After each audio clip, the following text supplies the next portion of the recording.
Et Emmanuel Macron, lui, est attendu près du lac de Serponçon dans les Hautes-Alpes. Premier déplacement en région depuis 2 mois.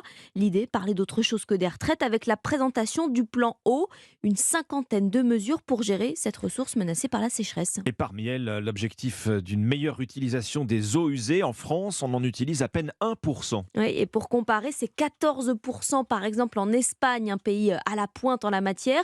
Alors chez nous quand même, l'idée fait son chemin, comme dans les Alpes-Maritimes, où plusieurs villes ont lancé leurs propres projets. Reportage du correspondant d'Europe 1, Frédéric Michel.